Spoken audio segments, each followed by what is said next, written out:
સુરતના નવાગામ ડિંડોલી વિસ્તારમાં એક યુવકની હત્યા કરવામાં આવી। સુરતના ડિંડોલી વિસ્તારમાં આવતા નવાગામમાં નાસ્તો કર્યા પછી નાસ્તાના પૈસા નહીં આપતા કરવામાં આવી હતી હત્યા। તીક્ષ્ણ ચપ્પુના ઘા મારી કરવામાં આવી હતી હત્યા, જેમાં મૃતક યુવકનું નામ લક્કી કરીને સામે આવ્યું છે। જેમાં ડિંડોલી પોલીસને હત્યાની જાણકારી મળતાની સાથે ડિંડોલી પોલીસ અને એસીપી ડીસીપી સાહેબ ઘટના સ્થળ પર પહોંચી ગયા હતા। જેમાં ડિંડોલી પોલીસ દ્વારા હત્યા કરનાર એક ઈસમ વિરુદ્ધ હત્યાનો ગુનો દાખલ કરી હત્યારાને પકડી પાડવા ચક્રો ગતિમાન કર્યા છે।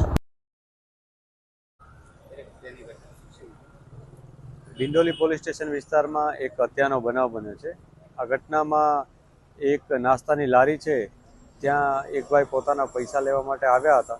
એ દરમિયાન ત્યાં બાજુમાં એક વ્યક્તિ નાસ્તાની લારીમાંથી નાસ્તો લઈને તરત કોઈ પણ જાતના પૈસા આપ્યા વગર ત્યાંથી ગયો। એટલે આ ભાઈ એને જણાવ્યું કે તું પૈસા કેમ નથી આપતો। આ બાબતને લઈને બંને વચ્ચે બોલાચાલી થઈ, તો જે વ્યક્તિ હતો એણે આ ભાઈને ચપ્પુ મારી દીધું અને ચપ્પુ માર્યા બાદ તે ત્યાંથી નાસી ગયો હતો। જે બાબતને લઈ પોલીસે તરત ફરિયાદ નોંધવાની શરૂઆત કરી અને આરોપીને આઈડેન્ટિફાઈ કરવાની શરૂઆત કરી દીધી છે। અમે અલગ અલગ ટીમો બનાવી છે અને આ ટીમો પોતાની રીતના કામગીરી કરી અલગ અલગ જે લોકેશન્સ છે એ ચેક કરી અને ફાઇનલી આરોપી આઈડેન્ટિફાઈ થાય જલ્દીથી પકડાય એ માટેના પ્રયાસો અત્યારે ચાલુ છે।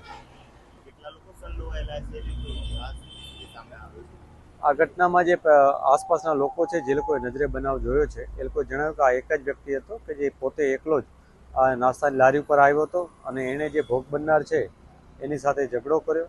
ભોગ બનનારે એને એટલું જ જણાવ્યું હતું કે તું આ જે નાસ્તો લીધો છે તે પૈસા કેમ નથી આપે। એ બાબતને લઈ અને ઓલાએ એના ઉપર ચપ્પુથી વાર કરી દીધો અને એક ઘા અત્યારે માર્યા હોવાનું પ્રાઇમરી દેખાય છે। છતાં અમે બોડી છે પોસ્ટમોર્ટમ માટે આપી દીધું છે અને જે પણ મેડિકલ રિપોર્ટ આવશે એ મુજબ આગળનો જે કાર્યવાહી છે કરવામાં આવશે। હાલમાં મરણજનનું નામ લકી તરીકે અમને જાણવા મળ્યું છે। એફઆઈઆરની પ્રક્રિયા અત્યારે ચાલુ છે। એમના જે પેરેન્ટ્સ છે એ લોકો એફઆઈઆર નોંધાવી રહ્યા છે।